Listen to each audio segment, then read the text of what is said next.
এই গরমে যদি তরমুজের চাষ করি তাহলে বেশ লাভবান হওয়া যাবে। এই বিমল, তোর সাহস তো কম নয় রে। কি হয়েছে ভাই? আমি আবার কি করলাম? কি করলি? বলি কাকে জিজ্ঞেস করে তুই তরমুজ চাষ করতে মাঠে এনেছিস শুনি? আমার জমিতে আমি তরমুজ চাষ করব, এতে আবার কাউকে কেন জিজ্ঞেস করতে হবে ভাই? কালকে তো আমার সব তরমুজের বীজ নষ্ট করে দিল বলরাম ভাই। থাক, তুমি কষ্ট পেও না। বিধাতা নিশ্চয়ই আমাদের মুখ পানে চাইবেন। এই বীজগুলো আমায় সুধা বুয়া দিয়েছে, বলেছে এর থেকে নাকি অদ্ভুত কুমড়োর চারা বের হবে। কি ব্যাপার, তোমরা এইভাবে দৌড়ে এলে যে? কি হয়েছে? ওহো, আমাদের যে সর্বনাশ হয়ে গেল। কি হয়েছে কি সেটা তো খুলে বলবে আমাকে। না না না না, এ গ্রামে আমাদের চেয়ে কেউ বেশি ধনী হতে পারে না। ওই বিমলরা দিনে দিনে আমাদের চেয়ে বেশি ধনী হয়ে যাচ্ছে। ওদেরকে হারাতেই হবে আমাদের।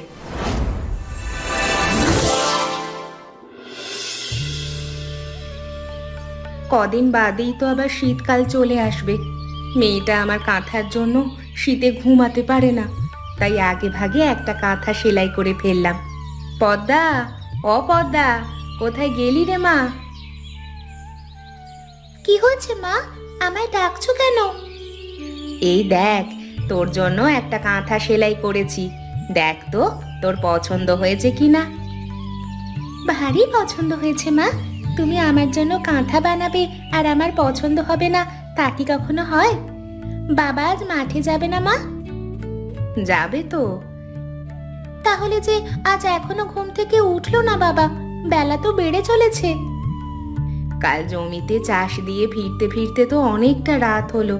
শরীরটা ক্লান্ত ভেবে আমি আর সকালে ডাকিনি। তুই একটু তোর বাবাকে ডেকে দে তো মা।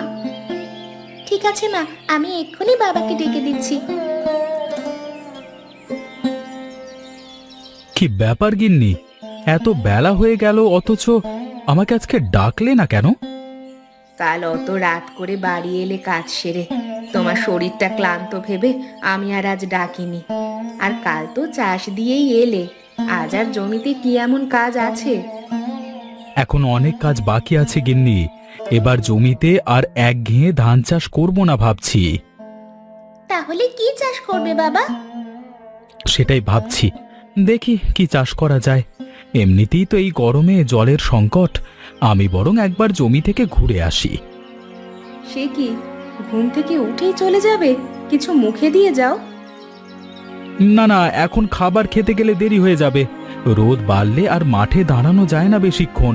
সকাল সকাল গিয়ে এক পাক ঘুরে আসি আমি। ঠিক আছে, যাও তবে। তাড়াতাড়ি ফিরে এসো কিন্তু। সেই সকাল থেকে ডেকে চলেছি, এখনো তার ঘুম থেকে ওঠার নাম নেই। বেলা পড়ে এলে তখন কি মাঠে যাবে নাকি তুমি? এবারে না উঠলে কিন্তু গায়ে একেবারে গরম পানি ঢেলে দেব। না, এই তোমার জ্বালায় তো বাড়িতে দুদণ্ড থাকা যায় না গিন্নি। সারা দিন রাত পরিশ্রম করে এসে বাড়িতে একটু বিশ্রাম নেব, সে উপায় নেই। আর কত বিশ্রাম নেবে শুনি? সেই সকাল থেকে তো পড়ে পড়ে ঘুমাচ্ছ। ওদিকে বিমল সেই সকালে উঠেই মাঠে চলে গেছে। বিমল মাঠে গেছে তো আমি কি করব শুনি? ওই তো এক ফালি জমি তার, তার জন্য কত যত্ন তার। মাত্র এক ফালি জমি, তাই সে সকালে উঠেই চলে যায়। আর আশেপাশে বাকি সব জমি আমাদের হওয়া সত্ত্বেও তুমি পড়ে পড়ে ঘুমাও। আমার কাজ তো সব লোকে করে দিয়ে যায়। আমার কি আর এইটুকু জমি নাকি যে একাই সব করতে পারবো? আজ সকালে লোক বলেছি, তারা এসে জমি চাষ দিয়ে যাবে। তাহলে এখনো বাড়িতে কি তোমার শুনি? এক্ষুনি মাঠে যাও তুমি, না হলে ওরা কাজে ফাঁকি দেবে। মাত্র ঘুম থেকে উঠলাম, দুটো ভাত তো মুখে দিতে দেবে নাকি? নাকি না খেয়েই মাঠে চলে যাব? এখন খাবার খেতে গেলে অনেক দেরি হয়ে যাবে। আমি বরং কমলা এলে ওকে দিয়ে মাঠে ভাত পাঠিয়ে দেব। বাবা গিন্নি, তুমি তো দেখি আমার থেকেও বেশি হিসাবি। জমি আমার হলেও চিন্তা দেখছি তোমার। হ্যাঁ, সব চিন্তা তো আমারই। এখন বেশি কথা না বলে যাও তো দেখি, মাঠে যাও। আর হ্যাঁ, কমলা ভাত নিয়ে গেলে ওকে দিয়েও কটা কাজ করিয়ে নেবে কিন্তু। সে আর বলতে, ওকে দিয়ে মাঠের ঘাস পরিষ্কার করাবো। আমি তবে আসি এখন গিন্নি। যাও যাও, তাড়াতাড়ি গিয়ে কাজ শুরু করো। এত করে বলি একটু নিজের যত্ন নাও, যত্ন নাও। এখন এই জ্বরের সময় কে দেখবে তোমাকে? তুই আর জয়া তো আছিস আমার দেখাশোনা করার জন্য। আমি জানি তোরা আমায় ঠিক দেখবি। আমাদের বুঝি আর কোনো কাজ নেই? কেবল তোমার কাছে এসে বসে থাকলেই চলবে আমাদের? জয়া ভাবি সংসার আছে, আর আমারও তো কাজ করে খেতে হয়। কি হয়েছে সুধা বুয়া তোমার? কমলার কাছে কাল খবর শুনেই আজ সকাল সকাল চলে এলাম।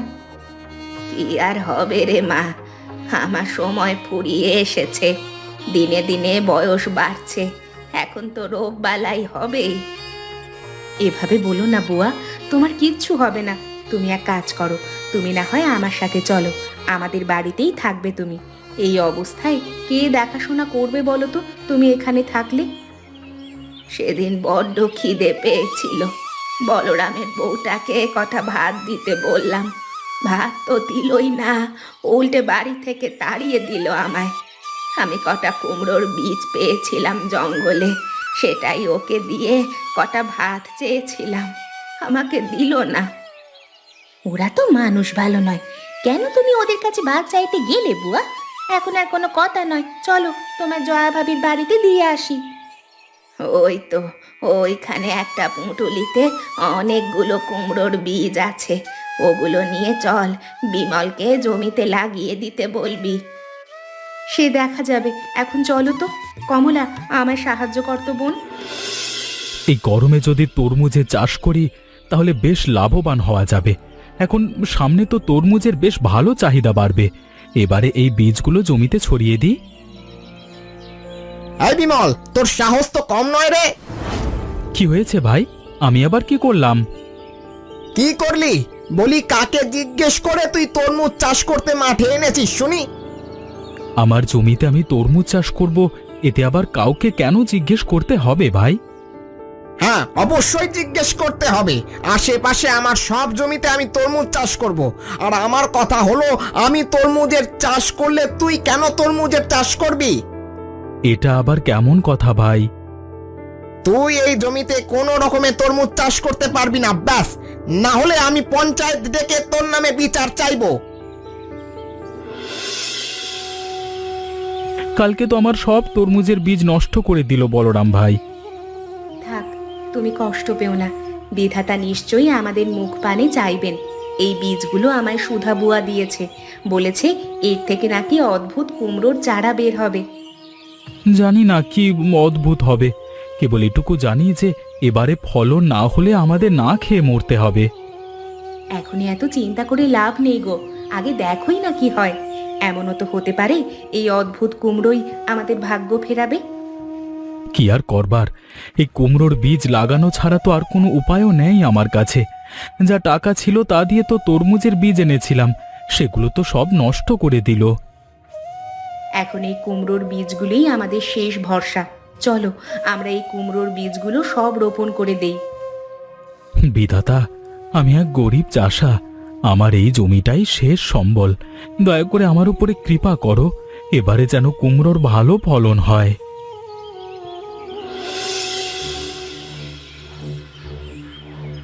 তোমাকে ঠিক যেভাবে বলেছিলাম সেইভাবেই বানিয়েছো তো এটা? হ্যাঁ হ্যাঁ, তোমার কথা মতো আমি সব একসাথে মিশিয়ে এটা বানিয়েছি। একবার যদি কোনো জমিতে এই তরল পড়ে, তবে আর সেই জমিতে কোনো চারা হবে না।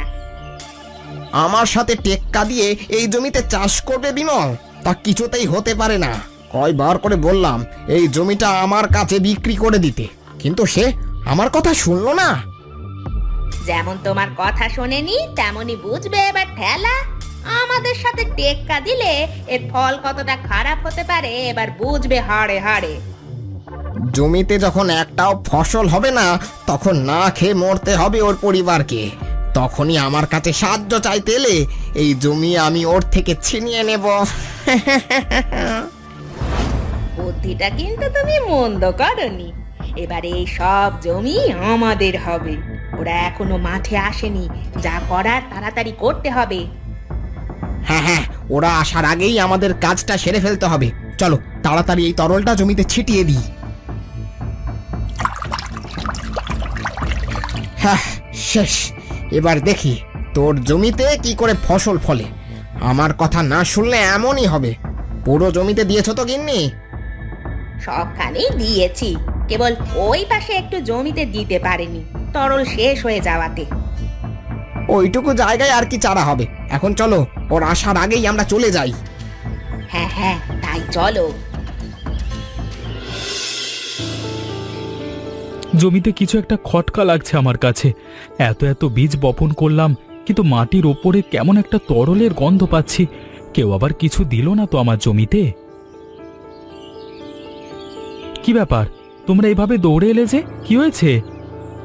ওগো, আমাদের যে সর্বনাশ হয়ে গেল।